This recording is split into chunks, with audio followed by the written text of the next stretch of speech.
Good morning, everyone. Good morning po.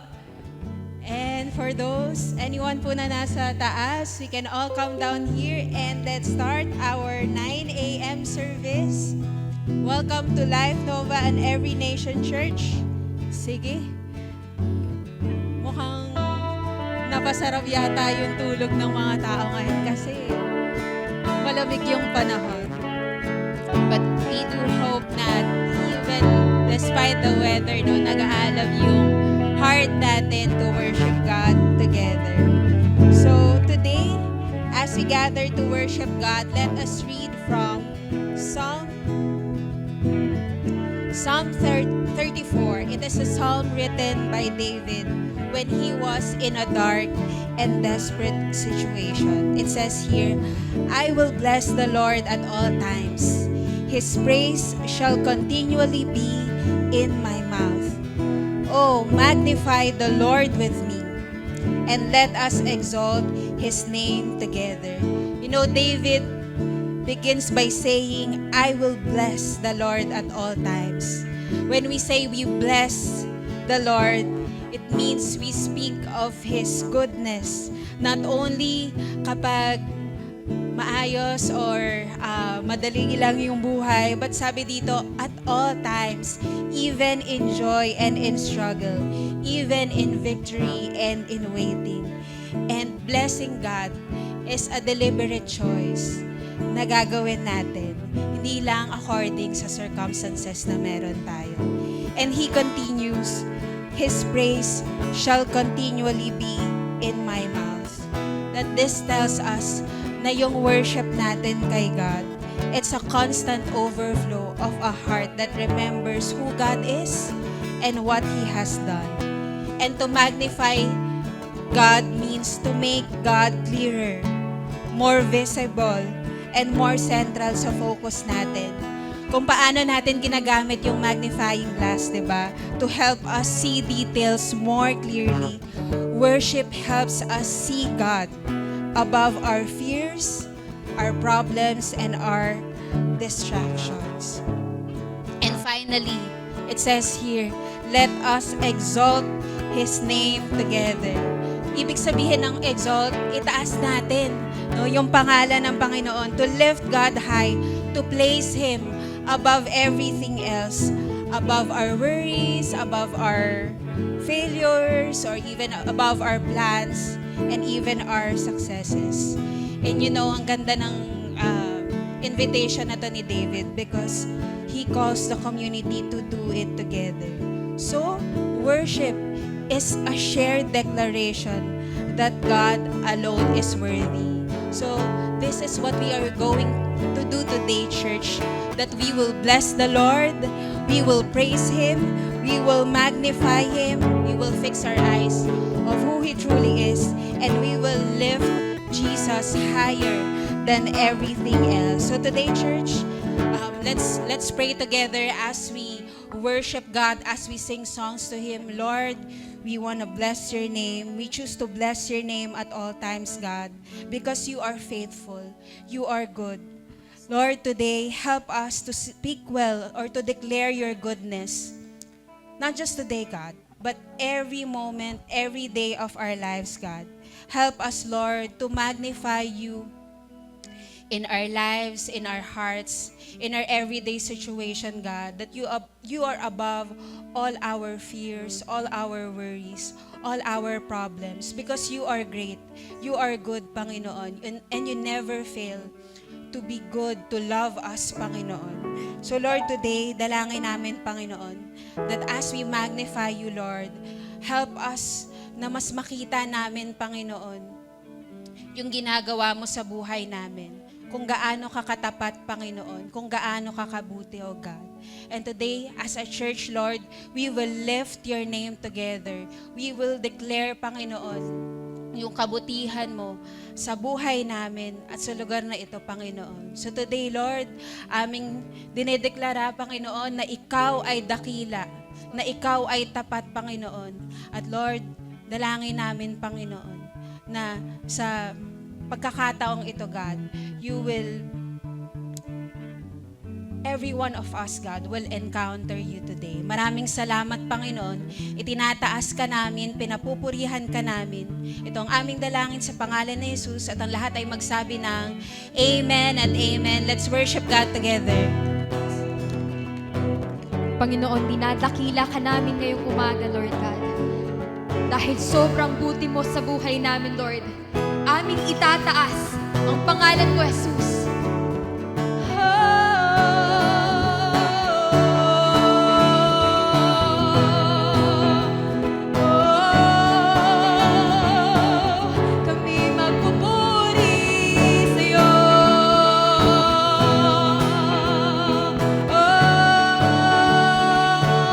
Church. Sa gabi ako'y panatag pagkat hindi nag-iisa. Sasambitin ang iyong pangalang makapangyarihan. Hawak mo ang aking buhay, sa'yo lamang iaalay. Sambahin ang iyong pangalan, makapangyarihan. Ako'y hindi matatakot, sa dilim makikita ang liwanag ng pangako mo. Aawitan ka, dakila at walang katulad.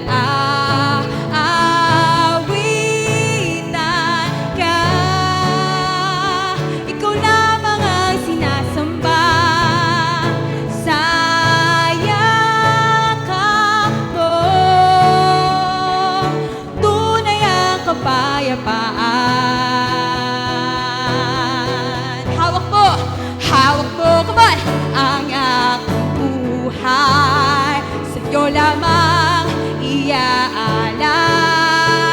Sasambahin ang iyong pangalang makapangyarihan.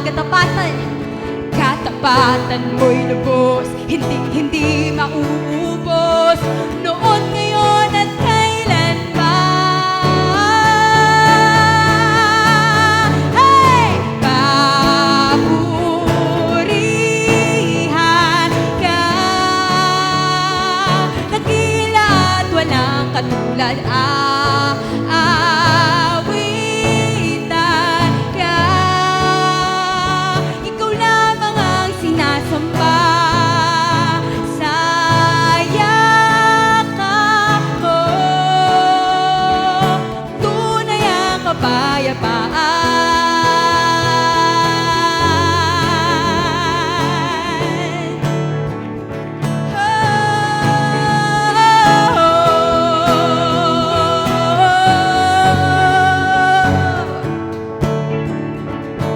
Paghihirap ay mapapawi, paghihirap ay mapapawi. Pag-ibig mo'y mananaig, pag-ibig mo'y mananaig. Awitin po natin. Paghihirap ay mapapawi. Pag-ibig mo'y mananaig. Papurihan! Papurihan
Patuloy kami, Lord, sa pag-worship namin sa iyo, God. We draw near to you, Lord Jesus. We draw near to the cross.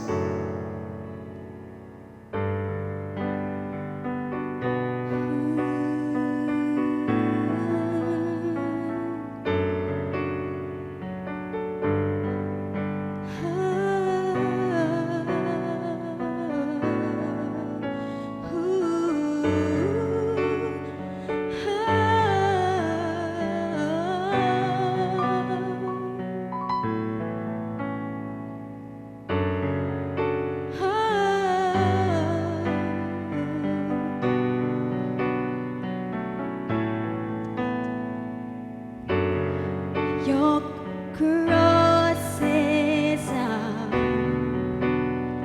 way to the Father's heart. We once were dead, but you gave new life. Holy, chosen, called to bear your light.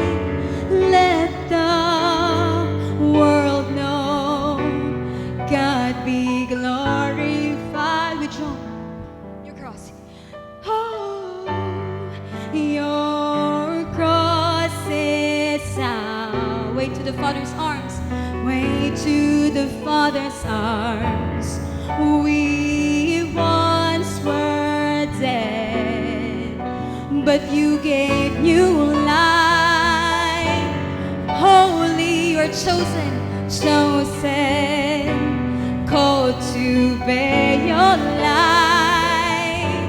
Let the world know God be glorified. We join in to the cross where your blood was shed for us, and all things we count as lost in the light of our Savior.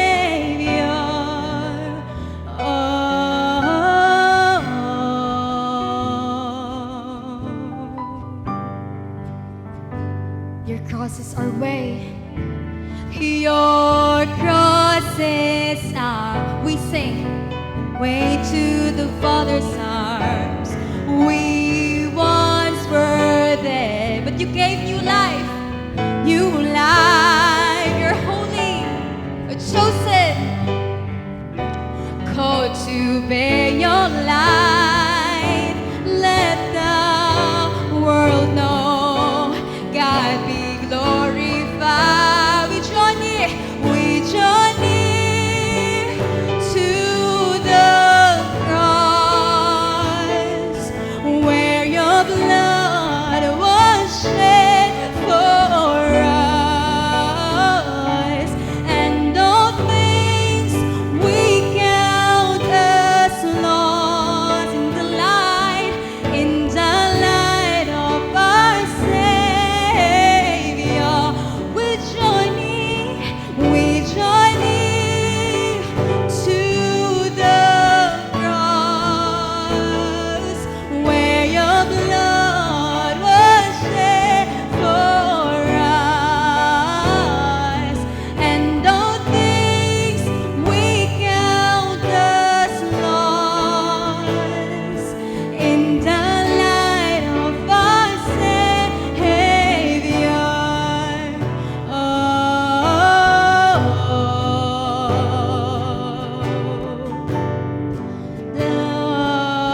in the light, our Savior. We draw near to you, Lord. We draw near to the cross where your blood was shed for us, and all things we count as lost in the light of our sin. We are singing, united as one. We draw near to you, God. We draw near to the cross where your blood was shed for us, and all things we count as lost in the light of our Savior. We draw near to the cross where your blood was shed for us, and all things we count as lost in the light of our Savior.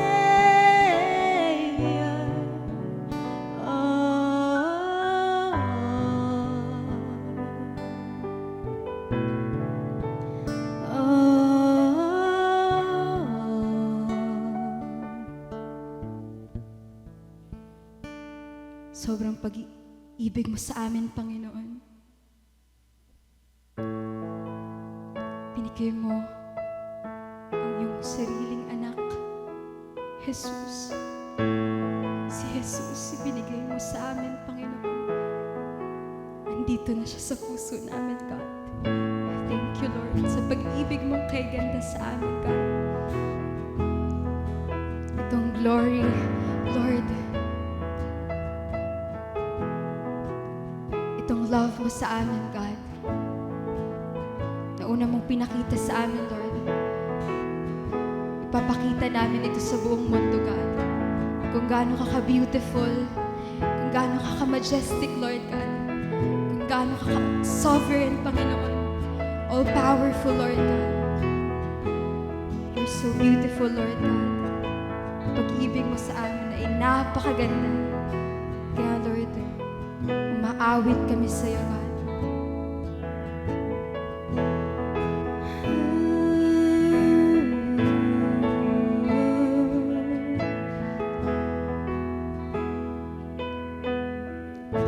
Hinamak at tinawanan, ngunit hindi ka lumaban. Pagkat laman ng isip mo, lubos na kaligtasan ko. Binigay niya, ibinigay ang buhay mo para sa atin, para sa bagong buhay ko. Pagkat sa isip mo'y ako minamahal, ang tulad ko, pag-ibig mong kay ganda sa iyong krus ibinuhos, O Jesus, inalay mo. Pag-ibig mo kay ganda,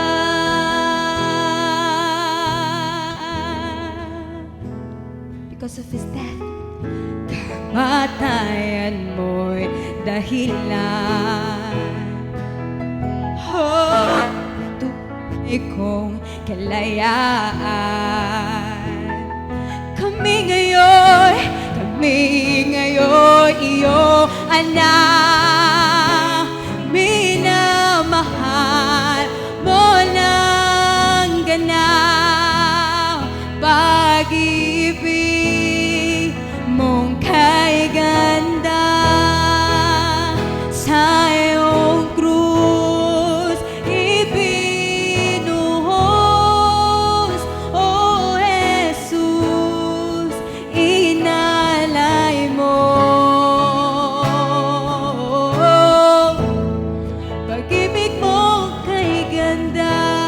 pag-ibig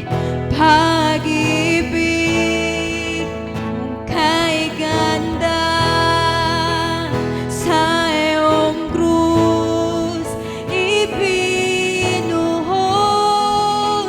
O Jesus, inalay mo.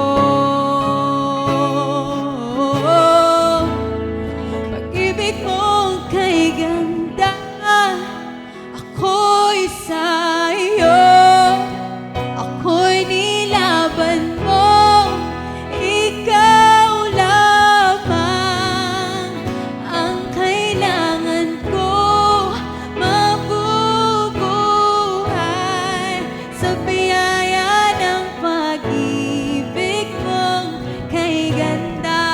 Ako'y sa'yo, ako'y sa'yo, ako'y nilaban mo,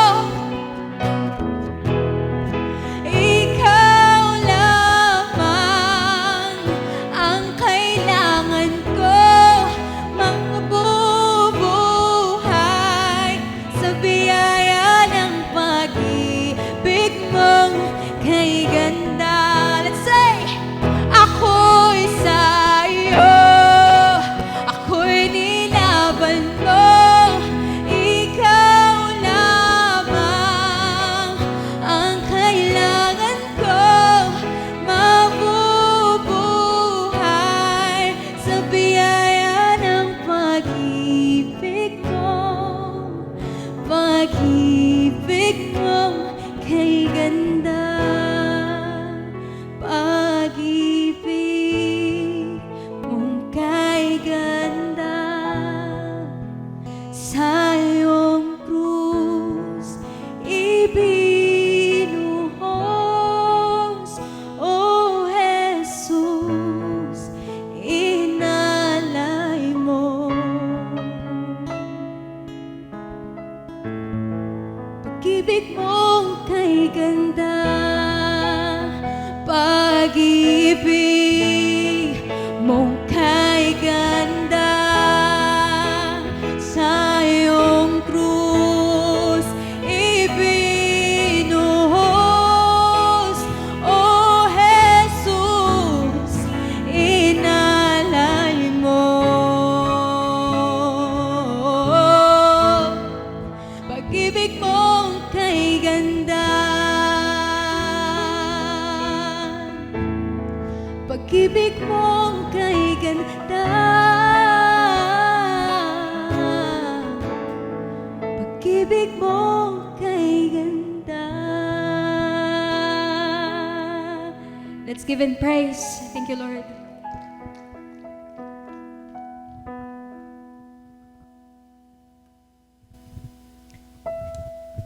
Manalangin po tayo. Panginoon, maraming salamat sa napakaganda mong pag-ibig para sa amin, na hindi mo lang sinabi, pero ginawa mo, Panginoon.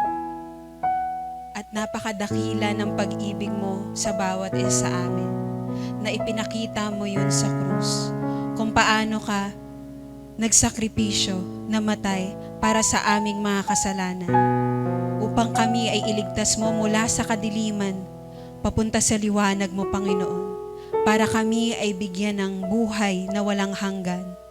Maraming salamat, Panginoon, dahil sa sakripisyo mo, Panginoon, sa pag-ibig mo, kami ay patuloy na aasa at kami ay patuloy na mumuhay, Panginoon.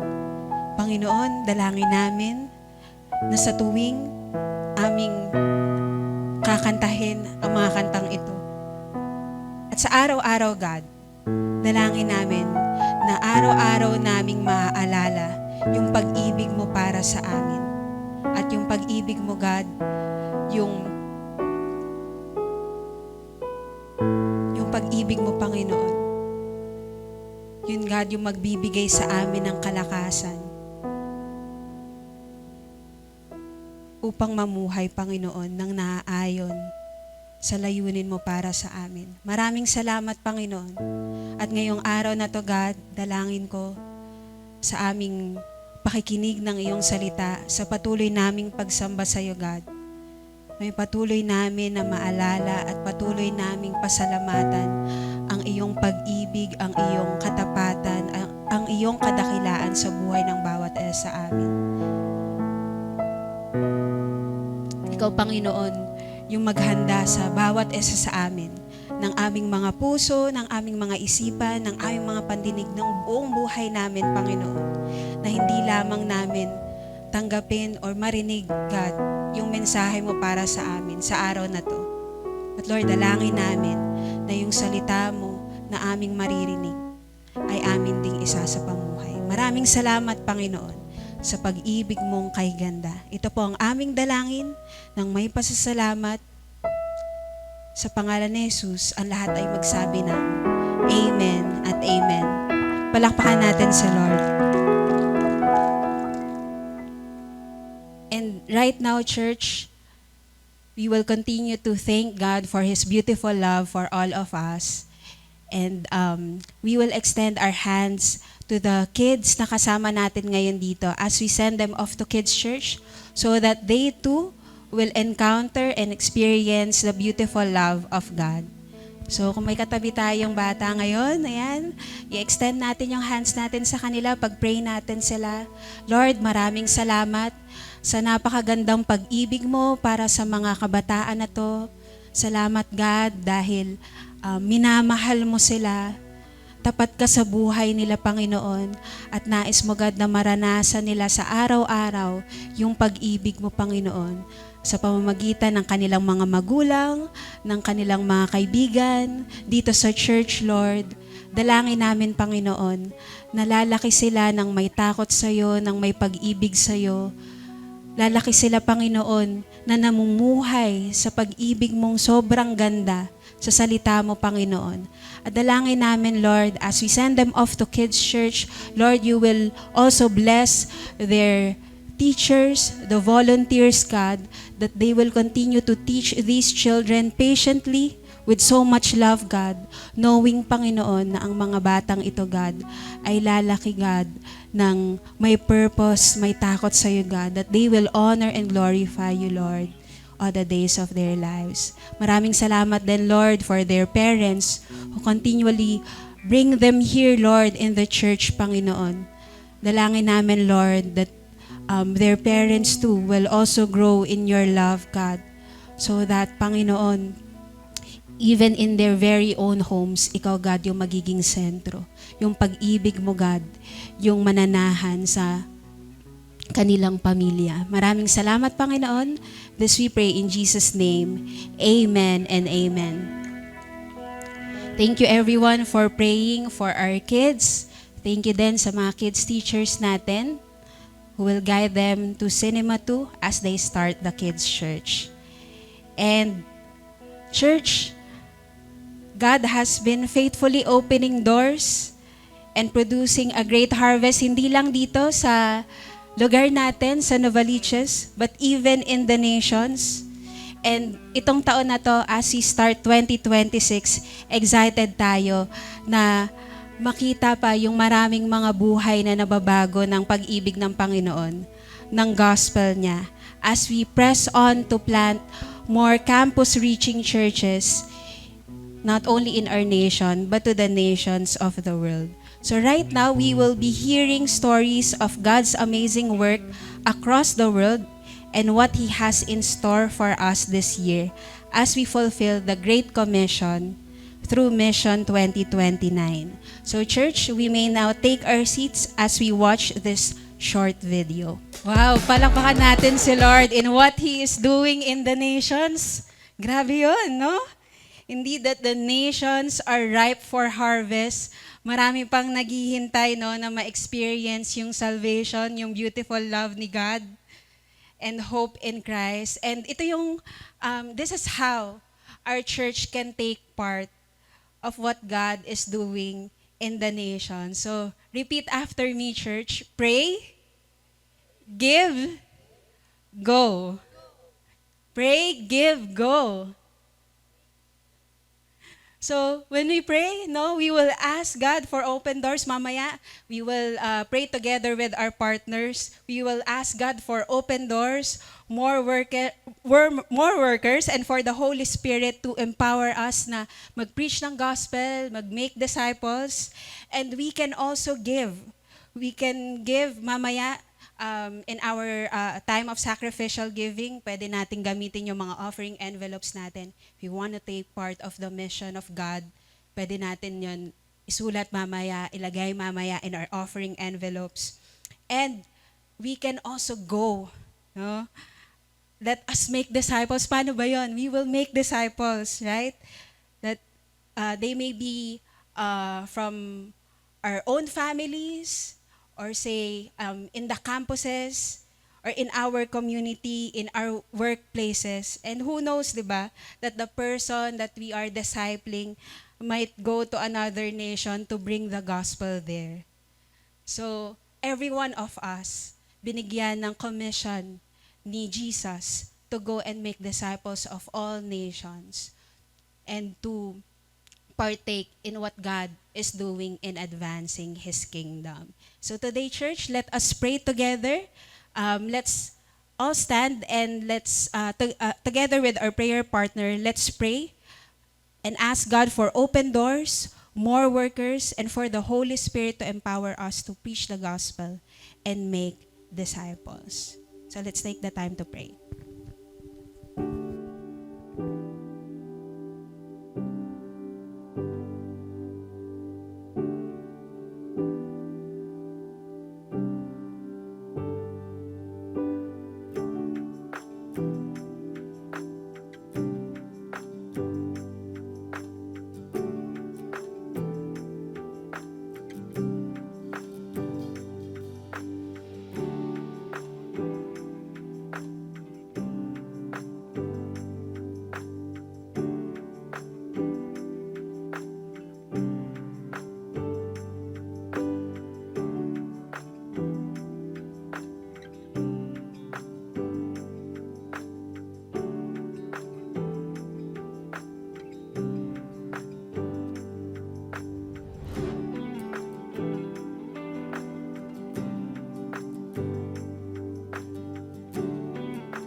All right.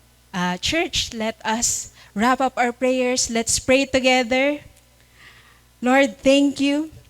We remember, God, of your goodness. Salamat, Panginoon, for commissioning us to go and make disciples of all nations, to teach, Lord, what you have commanded with us, Panginoon. And salamat, Lord, for your promise is that you will be with us till the very end of the age. Dalangin namin, Panginoon, na yung puso namin ay titibok kung paano ito kung paano tumitubok yung puso mo, God, para sa nations, para sa mga tao, God, for every people, every tribe, and every nation.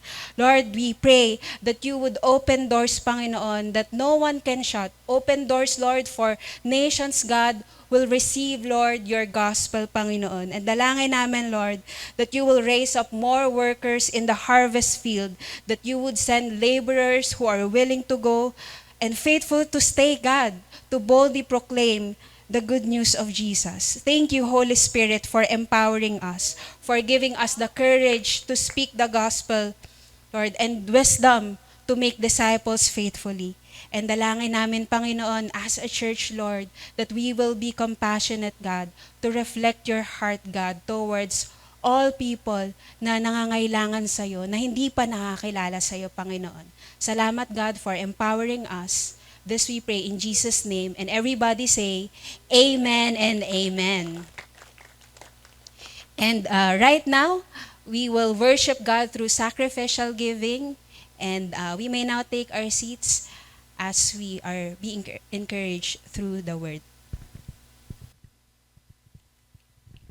Thank you, Coach Sam. So yeah, excited na ba tayo mag-participate sa Missions 2029? Like yung sinabi ni Coach Sam, no? We can give, pray, and go. Makapag-participate tayo sa Missions 2029. And right now, as we continue worshiping God and our sacrificial giving, let me encourage you by the word of God through the Apostle Paul's letter to the Corinthians. Let me read to you from 2 Corinthians chapter 8, verses 1 to 5.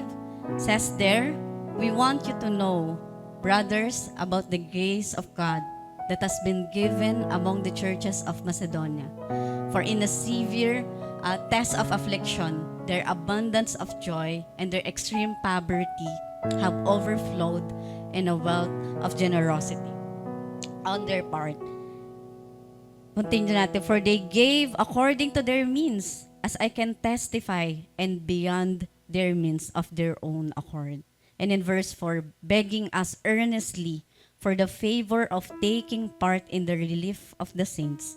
And last verse, and this, not as we expected, but they gave themselves first to the Lord, and then by the will of God to us. So, Corinth, or the church in Corinth, ito yung sinulat ni Paul, or ito yung letter ni Paul sa Corinthian church. And this time, Paul is giving an example, ano yung itsura ng isang church, how they will generously give. And Apostle Paul, in example niya yung Macedonian church. And sabi doon, no, we want you to know, brothers, ini-inform niya yung mga tao sa Corinth or sa Corinthian church na the grace of God has been given among the churches of Macedonia. So in Macedonia, yon naka-experience daw sila ng in a severe test of affliction, but then masayang-masaya pa rin daw sila na magbigay. And their extreme poverty have overflowed in wealth of generosity on their part. So dito sabi din ni Paul na they give, hindi lang, sabi sa verse 3, they give not just according to their ability or yung kaya lang nila, but beyond pa nga beyond on their means. Yung sobra pa sa kaya pa nilang ibigay. This is the picture of a church na ina-example ni Paul. Because the Corinth, na-experience din nila yung hardships, yung famine, yung taggutom. Pero ina-example dito ni Apostle Paul na even the Macedonian church experienced that hardships. But then, ang response nga ng Macedonian church, they give pa nga generously, kahit na nakaka-experience sila ng ganon. And sabi pa nga dun sa verse na, joyfully, or they give ng masayang-masaya, sabi dito sa Tagalog. Their abundance of joy and their extreme poverty have overflowed in a wealth of generosity. For they gave according to their means, o sa kakayahan lang daw nila, pero sabi ni Paul, as I can testify, nakita niya, kumbaga, na-witness niya, the Macedonian church gave beyond their means, o beyond their ability. of their own accord. Hindi finorce or hindi sila parang pinersa na magbigay, pero their own accord. Willingly, voluntaringly, o binolunteer nila na magbigay. And in verse 4, begging us earnestly for the favor of taking part in the relief of the saints. You know, the heart of Macedonian church really understood ano yung heart ni Lord for the church. Kasi yung reason kung bakit nandito si Paul o bakit nagsulat ng letter si Paul sa Corinth, because nakakaranas din ng hardships yung Jerusalem. And this time, nag-aas siya sa Corinth na bumalik sila sa pagiging generous. Even in the midst of trials, in the midst of circumstances, we can give sacrificially. Even in our time today, yes, kakapasok lang ng taon, no? Pero I believe na maraming gagawin si Lord. And yes, makaka-experience tayo ng mga circumstances, struggles natin sa personal, sa family natin, sa workplace, even sa campuses. Marami tayong may experience, but then dito tinuturo sa atin how we can sacrificially give even in the midst ng trials. So, pero sabi din dito, dagdag ko rin, no, unang-una binanggit dito about the grace of God that has been given among the churches of Macedonia. Nauna nga yung grace ni Lord bago talaga tayo magbigay. So this time as we give and sacrificially, grace talaga ni Lord to so that we can give. And gusto ko lang din sabihin that yung last verse 5, sabi doon, and this not as we expected, but they gave themselves first to the Lord and then by the will of God to us. So just like the Macedonian church, by God's grace, we are empowered to give generously. Even in season of challenge, and through this act of worship, we get to participate in fulfilling God's great call for His mission. So we can give sacrificially. Yan, merong mag-a-assist sa atin ng mga ushers to give. Because our hope is anchored on what Jesus has done on the cross. So our giving now is simply as a response to His grace. And meron tayong mga envelopes. Please write your name and yung prayer request nyo so that we can pray together. Also, meron din tayong offering box sa likod. Pwede nyong ihulog doon. Later, yung give natin o yung offering natin. And meron din tayong online platforms. GCash, BDO, if you can give online. And with that, let's pray. Lord, salamat sa grace mo. Salamat, Lord, that we can give because meron kami, because kaya namin. But it is because, Lord, sa grasya mo lang pala, sa biyaya mo lang pala, Panginoon. Salamat, Lord, kasi kaya naming magbigay because we trust that you are the one who will provide, Panginoon, sa mga needs namin. And Lord, as we give today, as we sacrificially give, returning our tithes and give our offerings, Lord, may the posture of our hearts, Panginoon, bigyan mo ng joy. Yung masayang-masaya, Lord, na magbibigay, magbabalik, Lord, ng tithes and give our offerings, Lord. Just like, Lord, the Macedonian church, kung paano sila generously, Lord, nagbibigay, Lord, para makatulong, Lord, sa mga kapatiran nila, Panginoon. And today, Lord, as we participate, Lord, sa pagbibigay na to, God, Lord, I pray na hindi lang to, Lord, magbibigay kami just because firstly, but Lord, I pray na magbibigay kami because it is out of love, because of your grace. Salamat, Lord. We bring back all the honor and all the praises to you. In Jesus' name we pray. Amen and amen. So let us all stand as we continue worshiping God. Ako'y sa iyo, ako'y nilaban mo, ikaw lamang ang kailangan ko, mabubuhay sa biyaya ng pag-ibig mong kay ganda.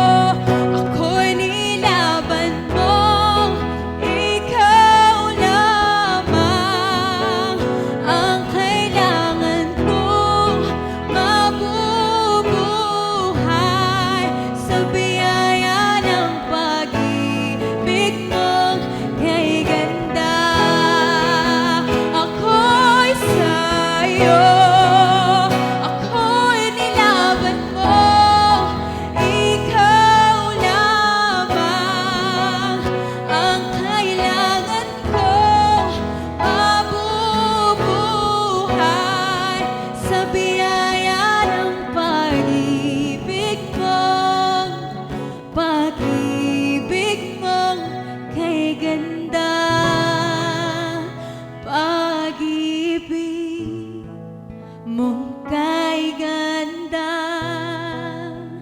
sa iyong krus ibinuhos, O Jesus, inalay mo.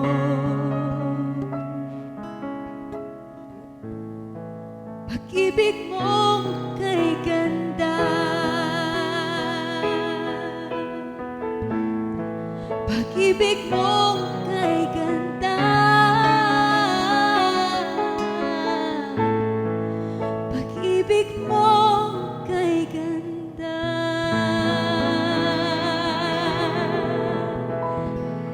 Let's give praise to our God. Thank you, Lord.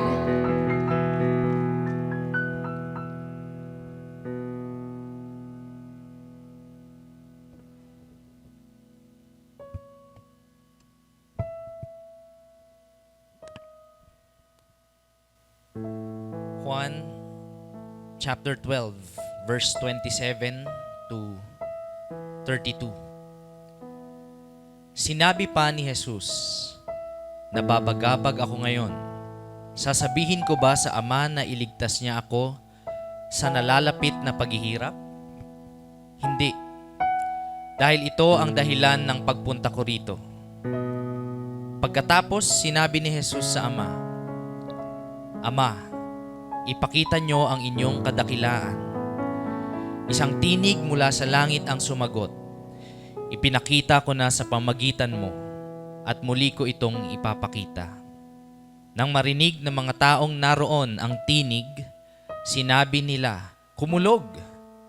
Pero sinabi ng iba, kinausap siya ng isang anghel.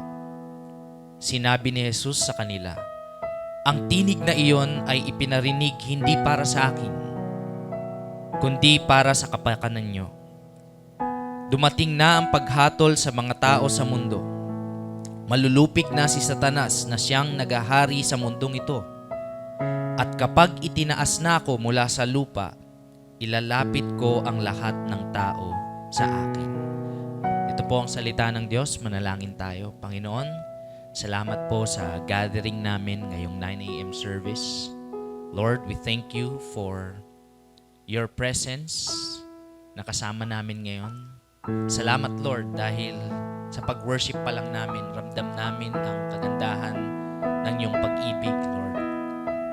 Lord, ngayon po na kami ay magre-receive o tatanggap ng iyong salita, dalangin namin, Lord. Dalangin ko, Lord, na bawat isa sa amin dito, buksan mo po yung aming puso at isipan. Na hindi lang ito basta maging isang checklist ngayong Sunday. Instead, Lord, dalangin namin na ma-encounter ka namin ngayon. Ma-experience ka namin, makilala ka namin, Lord. Ang napakagandang pag-ibig mo sa amin. Salamat, Lord. Ito po ang dalangin namin sa pangalan ni Jesus. Amen at amen. Palakpakan po natin si Lord. Yan. Bago tayo umupo, pwede mo bang batiin yung katabi mo or katabi mo na nakatayo ng magandang umaga? And welcome. Yan. I-welcome mo naman siya dito sa ating 9 a.m. service sa Life Novaliches. Yan.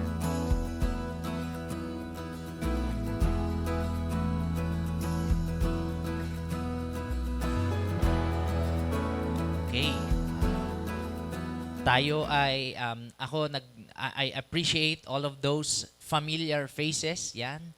Sa 9 a.m. service, dumadami na tayo, yan. Marami nang umaattend, nakakasama natin sa pag-worship. And we're grateful to God sa mga first-timer dito sa ating gathering o dito sa ating worship service. Okay, so, for some, pwede na po tayo maupo. Para sa kaalaman ng lahat at sa iba na alam na, okay, tayo ay nasa series. Ang pangalan ng series natin ay The Mission o ang Mission. Ito ay 4 na linggo natin itong bubunuin at pag-uusapan natin yung mission ni God sa buong mundo. First week, kung maalala natin, January 4, Si Pastor Tim yung nag-preach sa atin sa 9 a.m. kasi isa muna sa panimula ng bagong taon yung service natin. Pero balik na tayo ngayon sa original time slot, 9 a.m. at saka 11 a.m.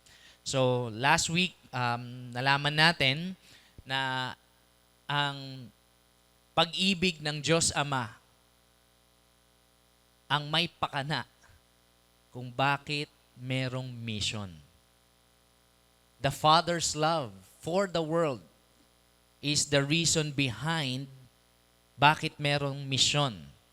At kinuha nalaman natin, we derived that, nalaman natin yon sa pinakasikat, if I'm not mistaken, no, most of all, if not all people, most of all people, alam itong verse na ito, ang John 3:16.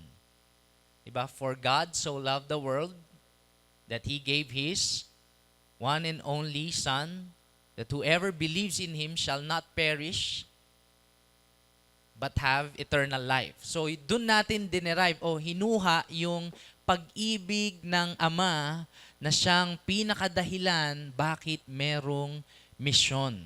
Bakit meron, at hindi lang misyon ang misyon ng Diyos sa buong sangkatauhan ay misyon din ng kanyang mga tagasunod. Lalong-lalo na, dun din sa verse na yon, nakita natin kung ano yung solusyon para maisakatuparan yung misyon na yon, at yun ang pag-aalay ng kanyang anak na si Jesus. Kaya naman, ngayong second week, pag-uusapan natin kung ang pag-ibig ng Diyos Ama, yung nakaraan, pag-uusapan natin ngayon yung sakripisyo ng kanyang anak. Ang sakripisyo ng Panginoong Jesus. Pero bago yon, ilan po sa inyo, medyo familiar na kayo sa mga mission work or mission, mga nagbi-mission. Hindi lang ito yung mga mission na meron kang inutusan ka sa bahay tapos ay inutusan ka para bumili, kailangan mo magawa ng mission na yun. Kailangan alam mo yun, yung ganun kasimple, at ang pinaka-mission para sa mga kabataan, maibalik mo yung sukli. Kasi pag hindi mo binalik yan. Okay, so hindi lang yun basta mission na ganon, but it's more than, mas malalim, mas malawak, at hindi lang ito para sa sariling kapakanan, kundi para sa kapakanan ng buong mundo. For some, kunwari, yung mga contest o sumasali sa Olympics, meron niyang mission, ang manalo, di ba? Wala namang sumali sa mga Olympics o mga palaro na wala lang, para lang matalo kami kasi para mapahiya yung bansa namin. Hindi naman di ba? Para manalo, at bawat isang bansa na competing country gusto na manalo, yun ang mission. Ganon din sa mga sundalo, di ba? Pag ang mga sundalo, meron silang whether Air Force yan, or Navy, or Army, sa land, no, meron niyang mission. They are on a mission. At hindi pwede na hindi na isa sa katuparan yung mission. To the point, lalo na sa mga soldier, to the point that they even sacrifice their life para magawa yung mission na yun. And speaking of mission, ganun din yung mission na ginagawa or atas sa atin ng Panginoon sa bawat Kristiyano. The mission of preaching the gospel and making disciples. Meron akong kukwento sa inyo na isang mission work, and ito medyo connected siya sa topic natin kasi itong missionary na ito, ang pangalan nila, yung leader, ay si Jim Elliot. Si Jim Elliot ay isang missionary noong 1950s.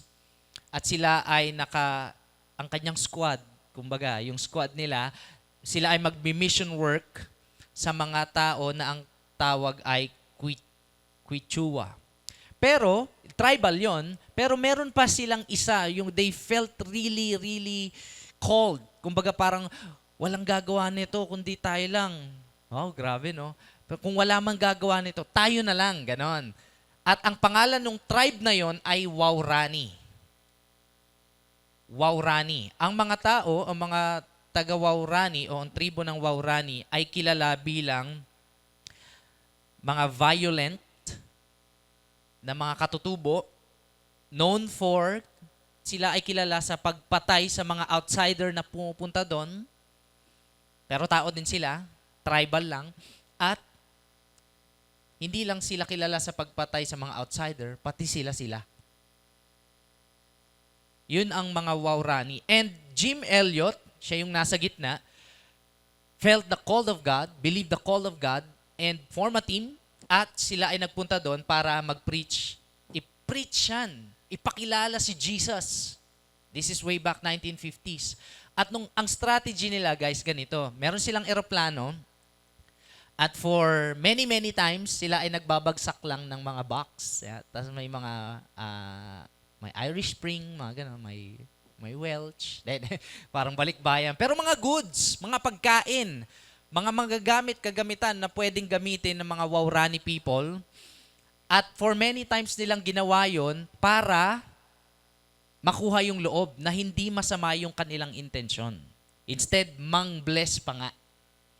So yun yung kanilang strategy. At sa una, mukha namang okay kasi tinatanggap, kumbaga pag may nalaglag na goods, nagsisipuntahan yung mga Waurani people, medyo dahan-dahan pa, pero kakain din nung mga goods. And nung time na ang ginagawa nila, pagkatapos nilang maglagay ng mga goods, tumatambay sila malapit sa ilog para makita ng mga Waurani, kahit malayo pa, na yung same airplane na naglaglag ng mga goods, yun din yung nakatambay lang, nagpapahinga at walang masamang intensyon. So yun yun. Yun yung unang, yun yung kanilang strategy. And mukha namang okay. Mukha namang for 6 years. For 6 years, ginagawa nila yon. At nung sila ay inattempt na nilang i-preach yung gospel, isang tambay nila, isang pagpapahinga nila, sila ay inatake. With a spear, sibat, long range, sakto, skilled ano. And 5, sila ay namatay. Imagine mo, tinulungan nila, blines nila, at preach nila ng gospel. Pero pagkatapos nun, sa kabila ng lahat ng yun, ang Waurani people,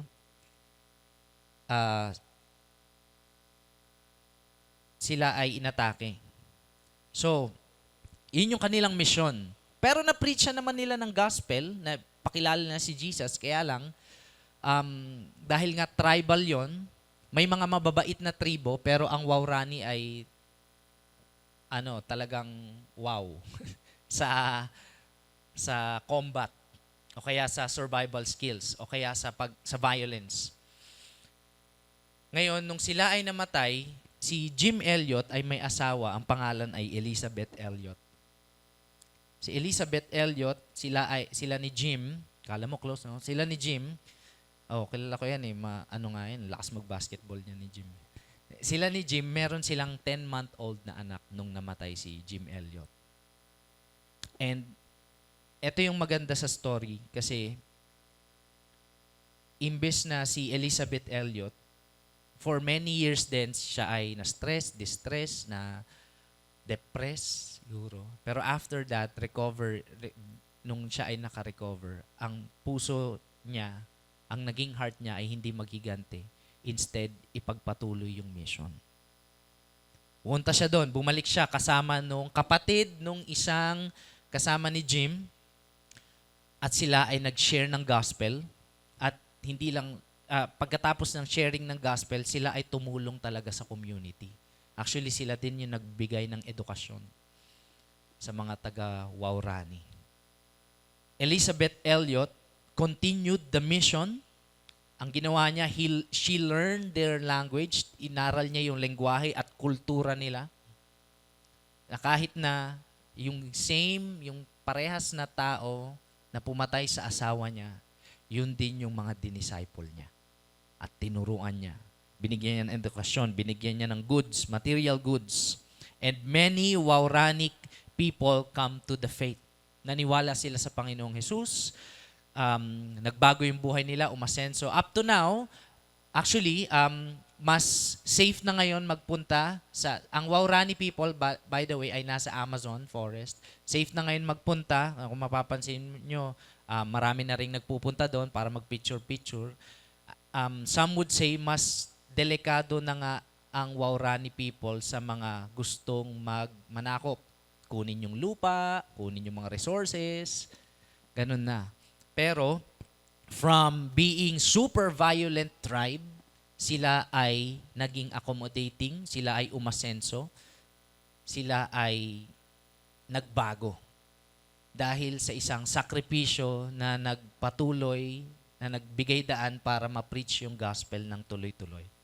Imagine, in the greater length, o mas higit pa, ang Panginoong Jesus, meron din siyang, at mas matindi, mas malala, na sakripisyo na ibinigay para sa atin. Yung binasa natin sa John or sa Juan starts with verse 27.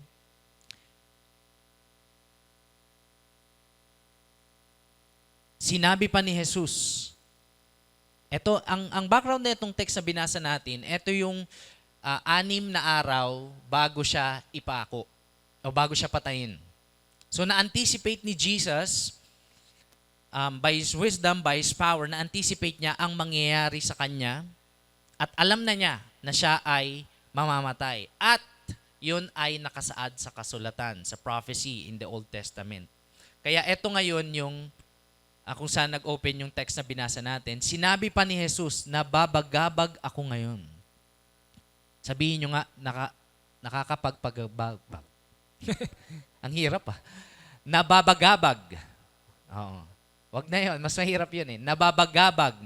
Hindi ito isang klase ng takot na parang takot na takot ka, wala kang magawa. Hindi natatakot. Hindi takot yung ginamit na salita ni Jesus. Nababagabag. Meron lang troubled soul o hindi ayos sa kanyang nararamdaman. Hindi rin siya worry kasi pag sinabing worry, wala kang trust sa a greater being. Hindi rin siya anxiety, pero ito ay nababagabag. Pero hindi ito yung simple lang na bukas wala na. Kasi in other gospels, ni-record ng ibang author ng gospel na grabe ang bagabag ng Panginoon to the point na siya ay umiiyak ng dugo. Nababagabag ako ngayon. Sasabihin ko ba sa Ama na iligtas niya ako sa nalalapit na paghihirap? Anong makikita natin dyan? Si Jesus, alam natin na si Jesus ay Panginoon. Siya ay Diyos. Siya ay gumagawa ng miracles after miracles. Marami siyang pinapagaling, marami siyang pinapalayas na demonyo bago pa itong mga verse na to. At siya ay nagtuturo sa mga tao tungkol sa kaligtasan, kapatawaran, at sa kalangitan, at pinapakilala niya ang Diyos Ama. At sinabi pa nga niya na kapag nakita na daw nila ng mga tao siya, nakita na rin nila ang Diyos Ama. So, Jesus is claiming to be God few verses bago ito. Kaya lang ngayon, sinasabi niya, kinakausap niya, dito sa part na to, kinakausap muna niya yung sarili niya. Ilan po sa inyo, pag kinakabahan kayo, kinakausap niyo yung sarili niyo? Na-try niyo na ba yon? Hindi mo, din yan. Baka lang. Sana, ganito lang yan. Kaya mo yan. Jom, kaya mo yan.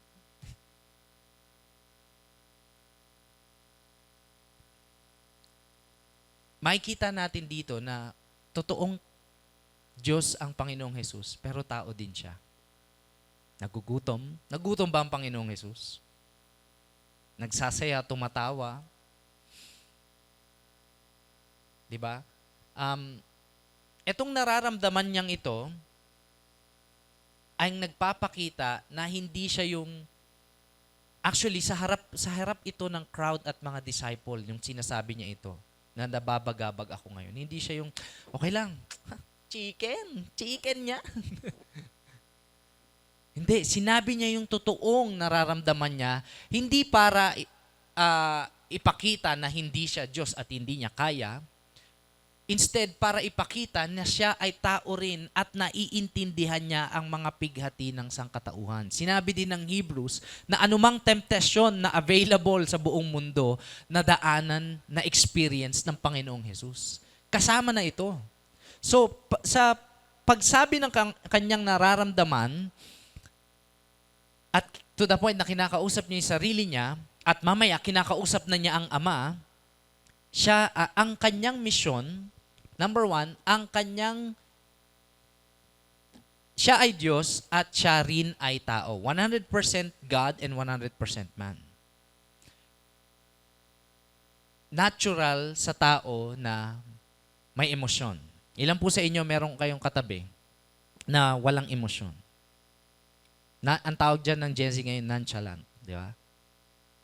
Malungkot na, no? Let's say, di ba kapag meron kang naramdaman na mahirap, masakit, nakakalungkot, meron kang emosyon. Ganon din ang Panginoong Jesus. Pero pinapakita din neto kung gaano kabigat yung misyon na gagawin niya. To the point na ang Panginoong Jesus ay nababagabag. Mabigat, malaki, matindi, mahirap yung misyon ng Panginoong Jesus. Kaya may kaakibat itong pagkabagabag. Ngayon, sabi niya, kausap niya na mamaya kausap niya ang Ama, pero dito sinabi niya, sasabihin ko ba sa Ama? So, kausap niya muna yung sarili niya na iligtas niya ako sa nalalapit kong paghihirap. Hindi. Okay? Sa English Standard Version, meron niyang but o yung pero. Dito kasi sa Tagalog medyo na kumbaga, meron siyang mission, ay meron siyang feeling na nababagabag, pero ito ang dahilan ng pagpunta ko rito. Ang pinakadahilan kung bakit daw, sabi ni Jesus, galing sa kanya to bakit daw siya pinanganak, bakit siya napunta dito sa ating planeta, bakit siya nagkatawang tao, ay para maghirap, and in this sense, siya ay mamatay sa krus. Sabi niya, in paraphrase, ang pinakadahilan ng pagpunta ng Panginoong Jesus dito sa mundo ay para mamatay. Meron ba kayong mission na ganun? Ang hirap, no? Parang nabuhay ka para mamatay. Meron ba dito sa mga young pro, pumasok sa trabaho para matanggal at matanggap ang iba? Di ba, pag-application nga ng trabaho, sana, di ba, gusto mo ikaw yung matanggap Pero ang Panginoon, sinabi niya mismo, ito ang dahilan ng pagpunta ko rito. The very purpose of His life was to die. Is to die. Natanong niyo na ba to? Ba't kaya kailangan pa mamatay ni Jesus? Grabe naman si Father God, di lang forgive and forget, di ba? Lord, forgive and forget na lang. Ba't kailangan pa mamatay si Jesus? Ba't kailangan pa magbayad?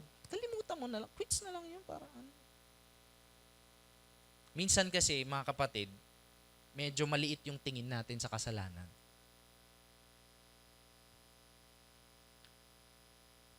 Look at it this way. Ilan po sa inyo sa nakaraang corruption issue sa Pilipinas, okay lang sa inyo?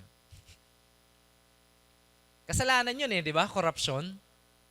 Kasalanan yun, matindi yun. Pwede ba, kung sa atin nga, hindi natin, huwag namang i-forgive and forget, di ba? Kailangan may magbayad. Kailangan may makulong. Kung sa ganun nga, corruption sa Pilipinas, ano pa yung kasalanan ng buong mundo? Forgive and forget na lang.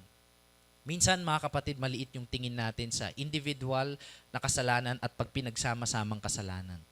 Nakakasira yun ng buhay. Maraming tao ang nasisira yung buhay dahil sa kasalanan. So, ang kasalanan natin ay hindi lang maliit. Kapag ang tingin natin sa kasalanan, mga kapatid, ay maliit lang, ang tingin din natin sa Diyos, maliit lang. Na pwede nating ulit-ulitin yung kasalanan, okay lang, forgive and forget naman yan.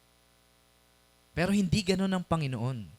Hindi ganun ang Diyos. Siya ay holy, siya ay the God of justice, pinaparusahan niya ang kasalanan, at binibigyan niya ng kapatawaran ang mga humihingi ng tawad, ang mga deserving. Kaya lang, pagpatong-patungin natin yung kasalanan natin, mula pagkabata, ngayon, kahit nagbigay ka ba sa nangangaroling sa inyo sa bahay nung nakaraang Pasko, hindi yun mababayaran lahat ng kasalanan mo buong buhay. And so, minsan maliit yung tingin natin sa kasalanan, lumiliit din yung tingin natin sa Diyos. Pero pag nakita natin kung gaano katindi ang kasalanan at epekto nito sa buhay, mas na-appreciate natin na buti na lang di ako yung namatay para sa kasalanan ko. Kasi tayo, hindi natin kayang bayaran yung kasalanan natin. Kaya nga ang sabi ng Romans, ang kabayaran ng kasalanan ay kamatayan. Kung tutuusin lang, kung nagkasala tayo kagabi, dapat patay na tayo ngayon. Aray ko. That includes all of us, my friends. Kaya lang, hindi lang kagabi yung kasalanan natin. Somebody has to pay for our sins. Somebody. Hindi ang kasalanan, dahil matindi siya, hindi siya forgive and forget lang ng Panginoon. Somebody has to pay for it.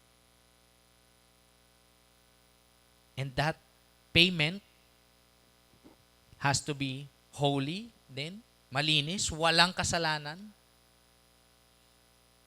And that is our Lord Jesus. Ito ngayon, yung binabasa natin, ito yung senaryo na kung saan ma-accomplish niya na yung pagbayad ng kasalanan ng sangkatauhan. Kaya lang siya ay nababagabag at yung kanyang humanity, yung kanyang pagkatao ay nagiging emosyonal. Nevertheless, itutuloy niya. Sabi niya, hindi siya nagpapaligtas sa Ama. Bakit? Dahil ito ang dahilan ng pagpunta ko rito. First point I wanna share, unang point na gusto kong i-share sa ating lahat ay this. Ito. Ang misyon ni Jesus sa krus ay nagpapakitang dangal sa Diyos nang piliin niyang sumunod sa gitna ng kanyang matinding pasakit.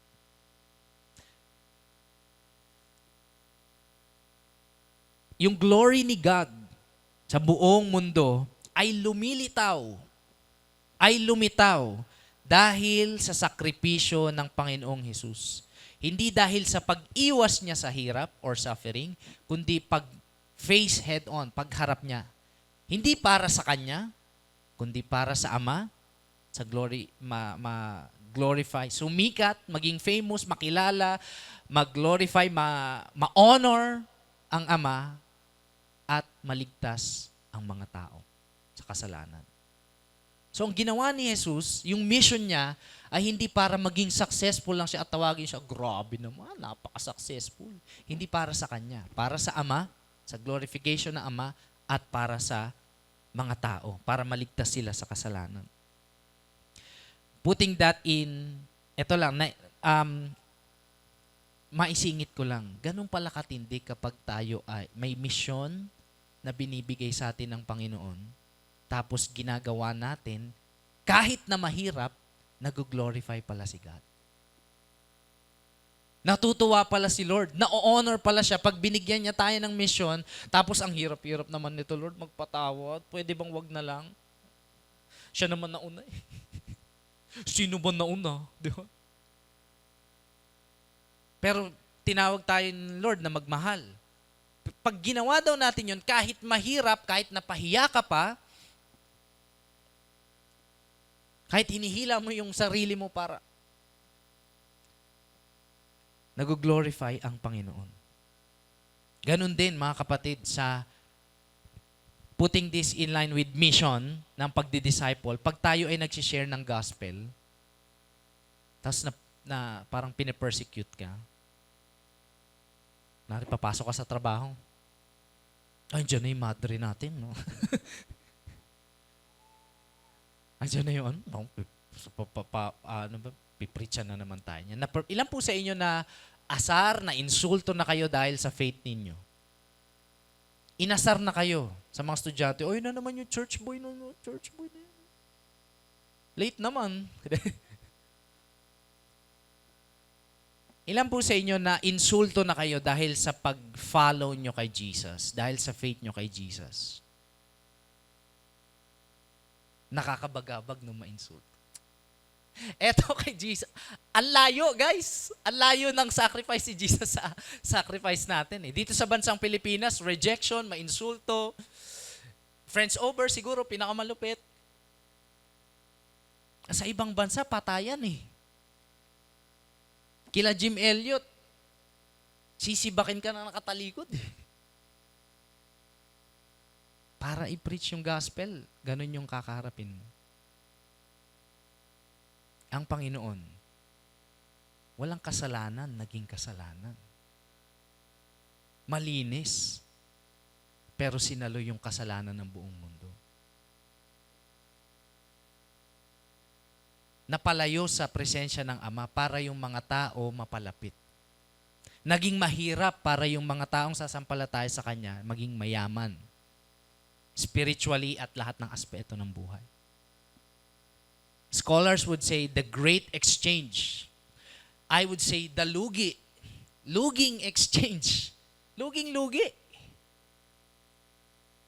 Pero sabi ni Lord, ito ang dahilan kung bakit ako naparito. Sabi ni Jesus, ito ang dahilan kung bakit ako naparito.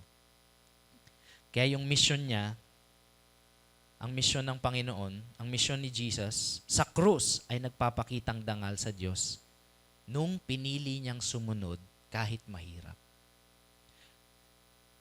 And I encourage everyone sa lahat ng nagpo-follow kay Jesus, pag merong tayong mission o pinapagawa sa atin si Lord, coming from His Word, mula sa Kanyang salita, at kung meron siyang impression sa puso natin, at alam natin na yun yung pinapagawa ni Lord, kahit mahirap mga kapatid, I encourage you, gawin natin.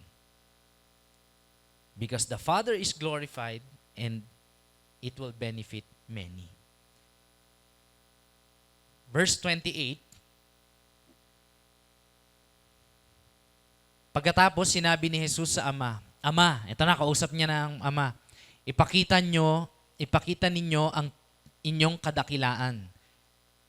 So, He's calling, tinatawag niya ang Diyos Ama para sa ipakita ang kanyang kadakilaan. Sabi ng Diyos Ama, bago yon, isang tinig mula sa langit ang sumagot, ipinakita ko na sa pamagitan mo at muli ko itong ipapakita.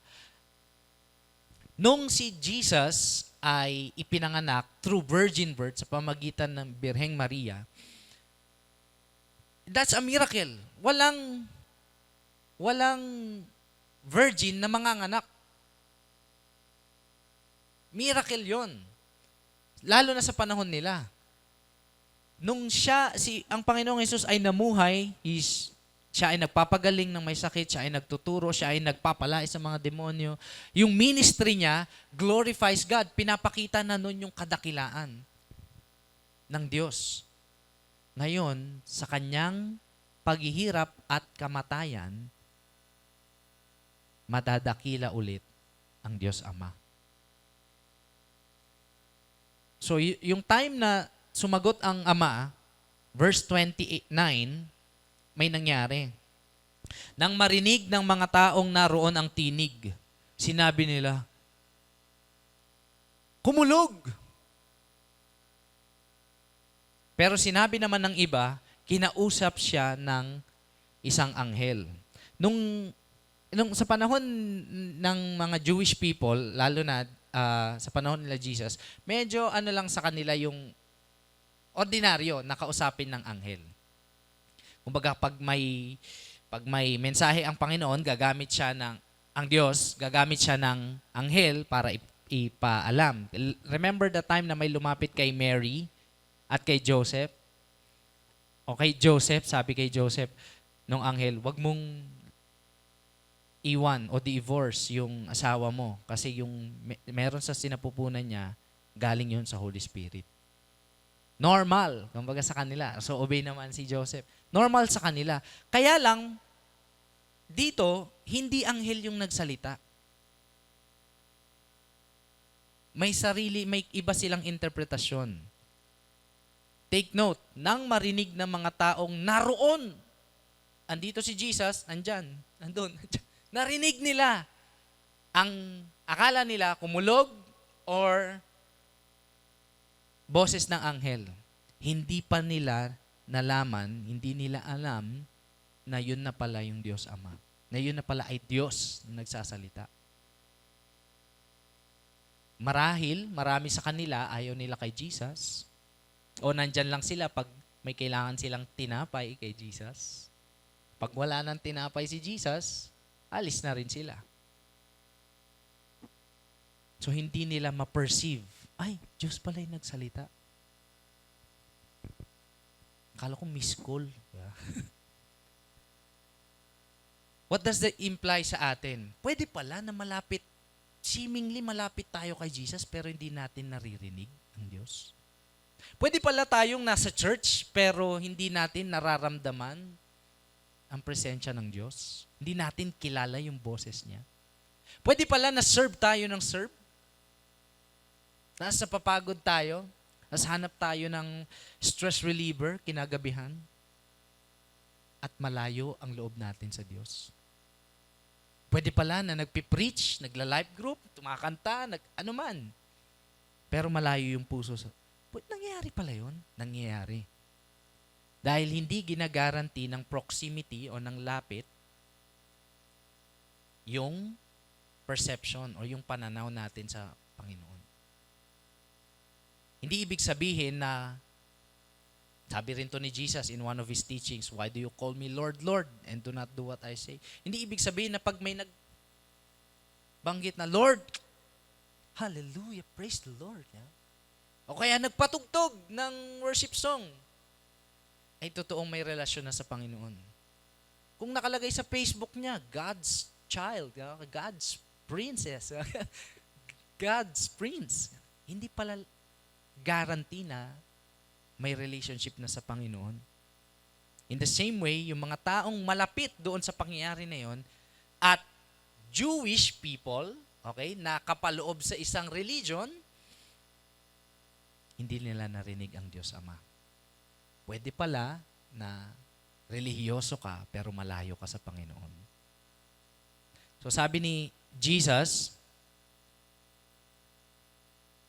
sa mga tao, verse 30, sinabi ni Jesus sa kanila, ang tinig na iyon ay ipinarinig, hindi para sa akin, kundi para sa kapakanan ninyo. This verse may goes two ways. Nagparinig talaga ang Diyos Ama. Pinarinig hindi para kay Jesus. So, intentional ang Diyos Ama na lakasan yung boses niya para marinig for the sake ng mga nasa crowd. So, sinabi ni Jesus, hindi yun para sa akin, kundi para sa inyo. Context, ang tagal nyo na akong kasama. Pinakain ko na kayo't lahat-lahat. Pinalayas ko na kayo, pinagaling ko na kayo't lahat-lahat. Hindi pa rin kayo naniniwala na ako yung Mesaya. Ngayon na mamatay na ako, makikita nyo. At yung pakikipag-usap niya rin sa Diyos Ama, proves na hindi lang niya ito gagawin for His sake. This is a mission from God. Mission ng Panginoong Jesus na tuparin ang nakasaad sa Old Testament. Ipakita ang pagmamahal ng Ama at magsakripisyo para ang lahat ng mga tao ay manumbalik sa original na relationship nila sa Diyos. Way back into Genesis, sa unang aklat ng Bible, kasama kasi talaga ng tao ang Diyos. Masaya, close, may relationship, nag-uusap, nagpo-provide lahat, provide ni Lord in a garden. May pahinga, may ginagawa din si Adam. Diba? Hindi naman siya nakatenga lang. Masaya siyang nagtatrabaho sa mission na pinagawa ni Lord. Kaya lang nung pumasok ang kasalanan, nasira ang relationship, ang relasyon ng Diyos sa tao. At ang mission ng Panginoong Jesus ay i-restore ito.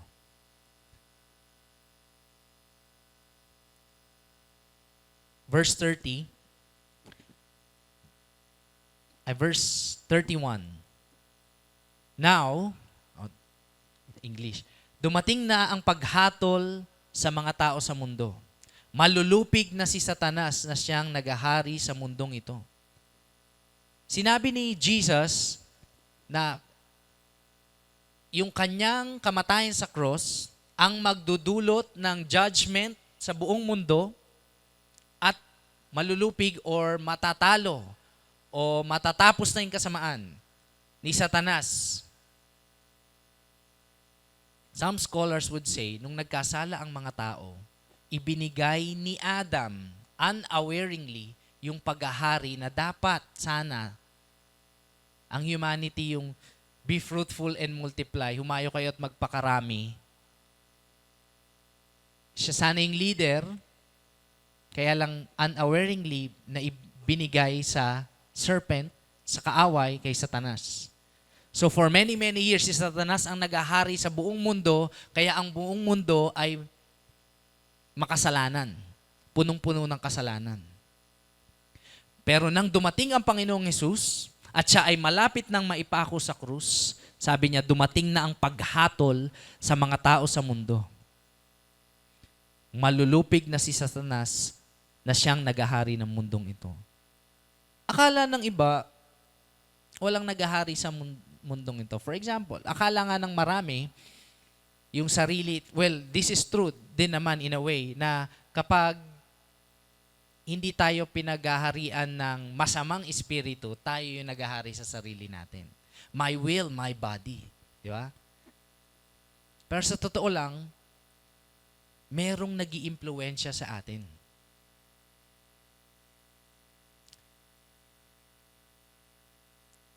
Isa sa mga kalaban natin, tatlo sa mga kalaban natin sa ating pananampalataya at sa spiritual life natin, first is ang ating flesh, ang ating katawan na likas na makasalanan. Na kahit may gawin tayong mabuti, meron tayo laging ibang motibo. Hindi pure. Pangalawang kalaban natin ay yung sistema ng buong mundo. O pinagsama-samang behavior at culture ng mga tao pagdating sa kasamaan. Na okay lang magnakaw, okay lang pumatay, basta yung tama sa'yo, tama sa'yo. Yung tama sa akin, tama sa akin. Sistema ng mundo. Pangatlo, ang enemy o si Satanas na nagahari sa mundong ito. Pero sabi ng Panginoon sa kanyang kamatayan sa krus, malulupig na si Satanas na siyang nagahari sa mundong ito. Wawakasan na. Ang krus o yung sakripisyo ng Panginoong Hesus ay hindi lang simbolo ng pagdurusa, hindi lang din simbolo ng pagmamahal. Well, that is the central. Pero simbolo din ito ng tagumpay, victory, panalo. Hindi lang pala sa pure gold may panalo. Dito, sa cross ng Panginoon, always panalo ka din. So, Point number 2 I want to share is ang sakripisyo ni Jesus sa krus ay tumalo sa kapangyarihan ng lahat ng kasamaan sa buong mundo. Naalala ko nga minsan, and this is a status. Pag sinabing status, posisyon ng bawat Kristiyano na tayo ay panalo na sa lahat ng kasamaan dahil tayo ay na kay Jesus. Kapag ikaw ay may nararanasang temptation, how many of you here, natitempt pa kayo? Ay, mahina. Lahat ng tao natitempt. Pero hindi lahat bumibigay. Ibig sabihin, kahit si pastor, kahit mga preacher, kahit mga malalim sa faith, merong temptation. Pero we can declare as Christians na hindi na ito magtatagumpay sa akin kasi nanalo na si Jesus. Yun ang kapangyarihan ng bawat Kristiyano sa panahon ngayon. Dati pa, nung nanalo ang Panginoong Jesus sa krus, at pati hanggang ngayon. So whenever you are tempted, kapag tayo ay natitempt sa sin, pwede nating i-declare, nanalo na ang Panginoong Jesus. Hindi na ako papa-overcome dito. Minsan nga lang, mas malakas. Kaya kailangan natin ng mas malakas na pananampalataya. Ang temptation, mga kapatid, ay nandyan. Mawawala lang yung temptation pag patay na tayo. Pero hanggat buhay tayo, nandyan lang yan sa paligid. And we can say no to sin. At hindi lang sa personal, kahit sa buong mundo. Naalala ko nga si Pastor Henry pag nag-follow up and visitation siya, o kaya meron siyang binibisita o ipipreach siya ng gospel. Si Pastor Henry, amano ng mission. Lagi niyang dinedeclare yung tagumpay ni Jesus sa lugar na yun. Kunwari, papasok kami dati, lalo na nung saling ket-ket pa ako sa mga mission niya. Sabihin niya doon sa lugar na to, pinapalayas namin ang kasamaan. Grabe. Sa pangalan ni Jesus, grabe yung power ni Jesus kay Pastor Henry. Dinedeclare niya, it's as if, wipe out. No, sa imagination ko lang yun. Pero dahil sinabi ng scripture sa atin na nagtagumpay na ang Panginoong Jesus, ibig sabihin, mga kapatid, kapag dineclare natin ang tagumpay ni Jesus over our lives, sa mga battle na mukhang matatalo tayo, i-declare natin ang panalo ang Panginoon, magsisimula tayong ma-inspire, magsisimula tayong magkaroon ng lakas ng loob at talagang pagtagumpayan. Ganon din sa mga lugar na pinupuntaan ni Pastor Henry. Lagi niyang dinedeclare. Dinedeclare ako ang tagumpay ng Jesus. Lagi, meron siyang gift of deliverance. Pinapalayas niya yung mga nagahari-hariang, hindi mga tao, pero mga evil spirits. And that kind of gift is also available para sa mga Kristiyano dahil tagumpay na ang Panginoong Jesus. And we can declare that victory, yung tagumpay na yon, pwede natin yung i-declare sa buhay natin, sa pamilya natin, sa mga kamag-anakan natin, at sa bansa natin. Sabi ng Colossians, nasulat ni Apostle Paul, nilampaso ni Jesus yung mga evil spirits nung siya ay nagtagumpay sa krus. Ibig sabihin, hindi lang tungkol sa blessing yung cross. Tungkol yun sa tagumpay. Sa isang kasalanan, imagine, sa isang kasalanan na hindi mo mapagtagumpayan kahit anong New Year, 2026 na, lahat na ng New Year's resolution mo pare-parehas kada taon.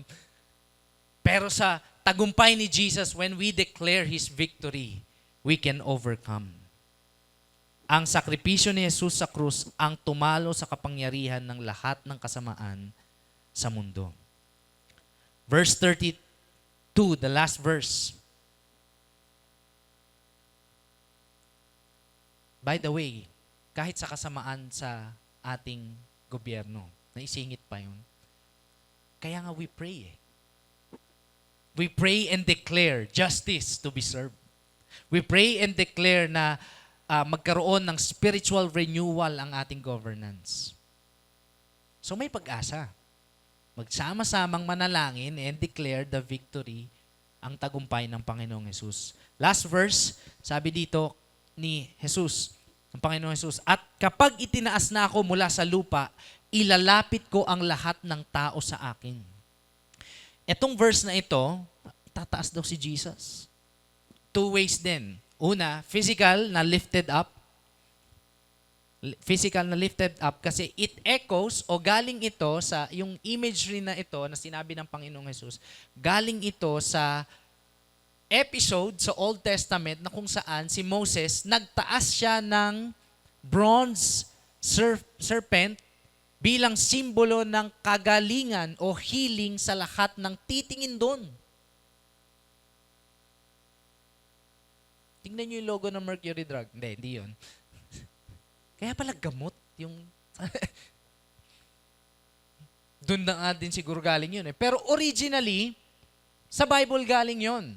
Yung imagery na yun. At ganun din yung sinisignify ng sinabi ni Jesus kapag siya ay itinaas, physically, itinaas siya sa cross at nakita ng mga taong sumasampalataya, sila ay magkakaroon ng kagalingan. Hindi lang sa katawan, kundi sa kaluluwa. Spiritually, anong ibig sabihin ng pagtaas kay Jesus? Spiritually, He is lifted. He has the name that is above every name. That in the name of Jesus, every knee will bow in earth, in heaven, and in earth, and under the earth. Lahat. Lahat, as in lahat, ng nilalang sa buong mundo will bow down to Jesus kapag siya ay itinaas na. So yung sa mata ng mga Roman soldiers siguro o ng mga crowd commoners nung panahon na yon, parang talo si Jesus. Pero hindi. Nagtagumpay siya. At yun ang kagandahan ng sakripisyo ng Panginoon. Paradox nga siya eh. Kasi sa mata ng mga tao, para siyang talo. Ayan po yung tagapagligtas, talo, namatay. Pero sa totoo lang, siya ay nanalo. Inilampaso niya ang puwersa ng kadiliman. Tinapos niya ang kamatayan at kasalanan sa krus. Last point I want to share is ang kagandahan ng sakripisyo at tagumpay ni Jesus sa krus ang naguudyok sa mga tao upang lumapit at manumbalik sa Diyos.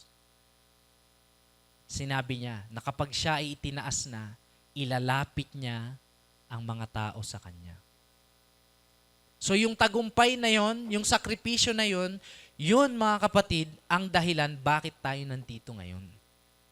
Bakit tayo nag-worship? Bakit tayo nakikinig ng mga turo ng Panginoong Hesus? Bakit natin siya ino-honor sa buhay natin, anumang season ng buhay natin? Ito ang dahilan nga bakit tayo sumama sa nag-invite sa atin.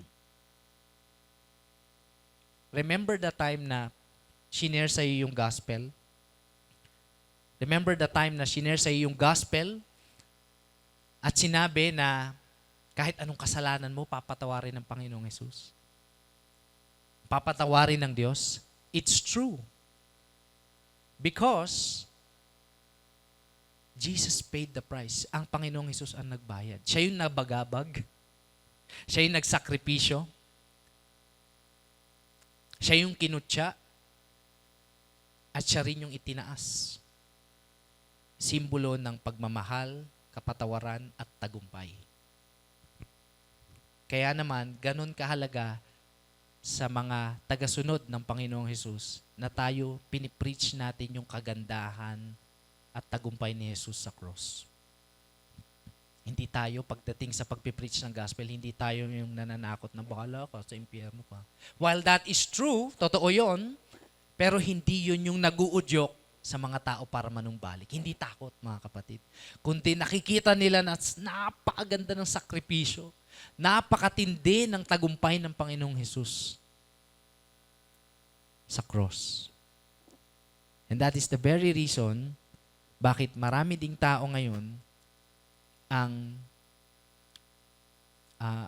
malayo sa Panginoon dahil hindi pa nila nakikita ang kagandahan ng sakripisyo at tagumpay ng Panginoong Hesus. It is on our hands and feet, mga kapatid. Tayo na niligtas na ay mayroong misyon na ipakalat, i-preach, mag-disciple, i-preach ang gospel, i-preach ang kagandahan ng sakripisyo at tagumpay ng Panginoong Hesus. At ito ang mag-uudyok sa mga kamag-anak natin, kaibigan natin, kahit kaaway pa natin. Kahit yung hindi nagbigay sa iyo ng handa nung nakaraang Pasko. Ang ganda ng regalo mo sa kanya, Ganun. Kahit yun ang kagandahan at ang kagandahan ng sakripisyo at tagumpay ng Panginoong Hesus sa krus ang nag-uudyok sa atin. Last story before I end is way back 2010 ata yun. Kilala ko ang Panginoon sa pangalan kasi syempre lumaki akong Katoliko, simbang tabi, okay? By putong bongbong bibingka tapos sama lang sa tropa. Namuhay ako, lalo na nung college pa lang ako, gusto kong i-explore ang college. Meron ako picture dyan eh. Graduating ng high school, yan, usong-uso pa yan noon yung pulbo sa mga lalaki. Hindi para feminist, pero pampapogi kasi yan yung time na yan eh. Na ang pulbo para mawala yung oil. Pero bakit ako ganyan noon? Kasi piniplease ko yung mga tao eh. Gusto ko ng buhay na wala akong kasundo, wala akong kaaway, alam mo yun. Happy go lucky lang, just go with the flow of the world. At syempre, kapag go with the flow, hindi ko na minimeasure kung masama ba to o basta masarap, masaya, okay na yan, gawin natin. And true enough, yung mga ganong walang patutunguhang desisyon will lead o magre-resulta sa kasalanan. Siyempre, di ko na isa-isahin. Kulang yung upuan. Kulang yung papel pero I live a life na talagang makasalanan sa Panginoon noon. Pero buti na lang dumating yung gospel. Yung mensahe ng sakripisyo at tagumpay ni Jesus. Yung katabi ko na yan, classmate ko yan, si Prince, siya yung nag-share sa akin ng gospel. Oh. May pulbo din yan siya. Sa kanya ako humingi. Until such time na isinuko ko ang buhay ko sa Panginoon, that's August 1, 2010, hindi lang dahil takot akong mapunta sa impyerno, kundi sobrang ganda ng buhay, sakripisyo at tagumpay ng Panginoong Hesus. Nakita ko na okay pala kay Lord, no? Meron kang patutunguhan sa buhay. Malalayo ka sa kasalanan. Meron kang community na hindi perfect na mga tao, mga makasalanan din, pero pinatawad. May kapatawaran ng kasalanan. Hindi yung forever mong dadalhin yung ginawa mo nung grade 1. At higit sa lahat, pag natapos na ang buhay, 70, 80, 90, makakasama ko ang Panginoon panghabang buhay. Dito na ako. Pero noon, growing naman yung ganong wisdom. Pero I realized, yung buhay ko na walang patutunguhan, mas maganda pa lang na kay Lord. Yung buhay ko na makasalanan, mas maganda pala kapag na kay Lord.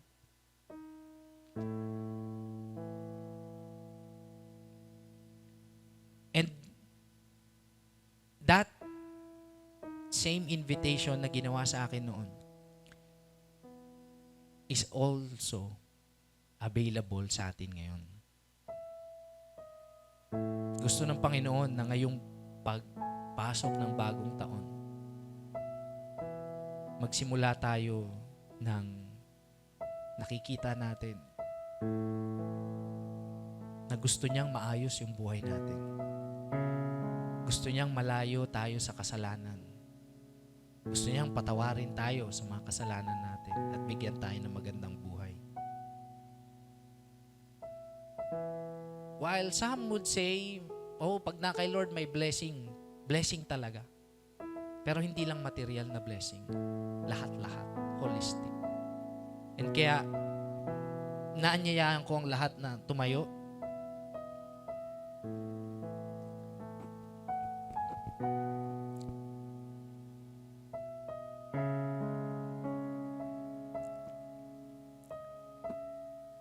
Mga kapatid, yung mission ng Panginoong Jesus, yung sakripisyo niya at tagumpay sa krus,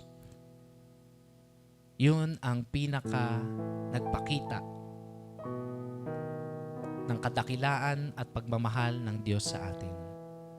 At yun din, the same grace, the same love ng Diyos sa atin, ang naguudyok din sa atin para manumbalik sa Kanya. Mahalin natin siya pabalik. Kung ikaw yung tao na pagod ka na sa buhay, pagod ka sa sinusubukan mong magbago, sinusubukan mong baguhin yung course ng buhay mo, the Lord is calling you right now. At gusto niya na maging maganda ang buhay natin nang naayon sa kanyang kagustuhan. Kasi sa ating mga tao, meron tayong plano, meron tayong kaalaman, pero hindi yun sasapat para malaman natin ang future. Hindi yun sasapat para mas malaman natin yung ano yung mas nakabuti sa atin. Among you here, you can admit na marami kayong mga maling desisyon ng mga nakaraang taon. And minsan yung mga maling desisyon, parang ripple effect yan. Ngunit, merong kaligtasan.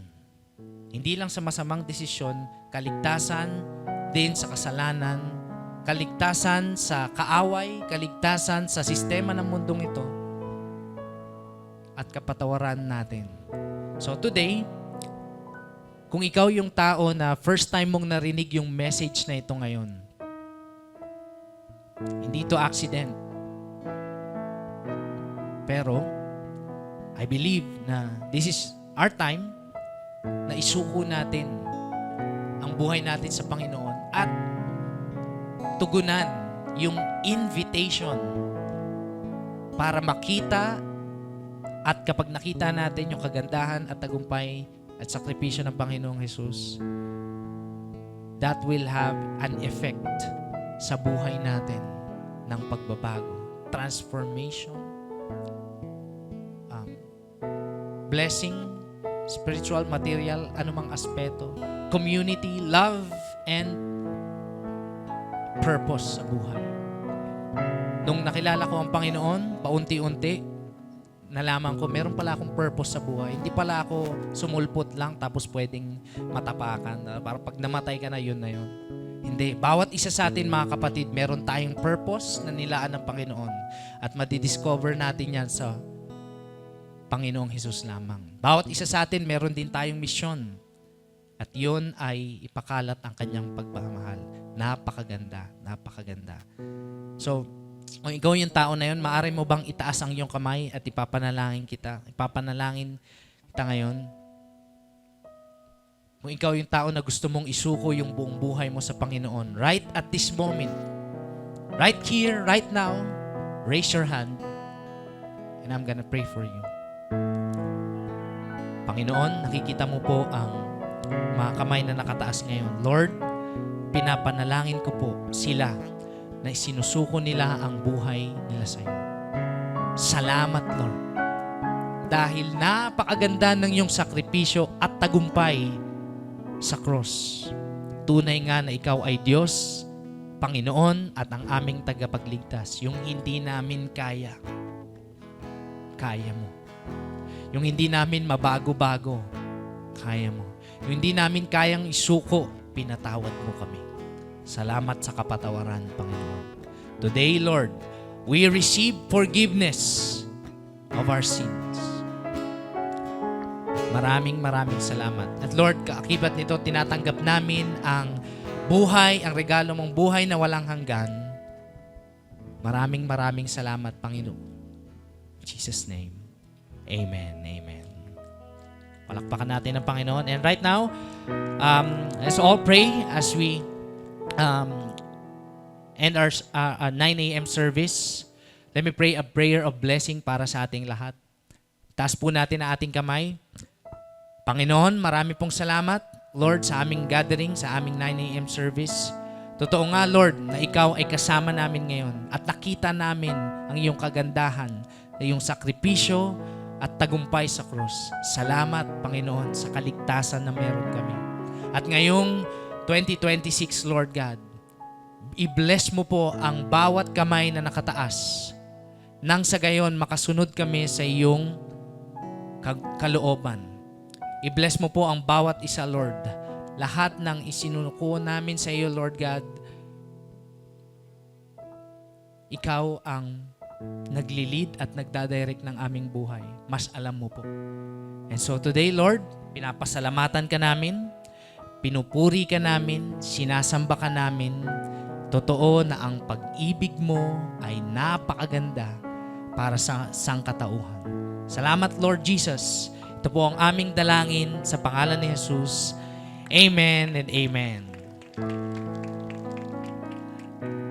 Yan po ang second part ng ating series na The Mission. And let me declare a blessing. May the Lord bless you and keep you. Saan man tayo magpunta, saan man tayo patungo, ano man yung mission na binigay sa atin ni Lord, the Lord will make His face shine upon us and give us peace. God bless everyone. See you next Sunday.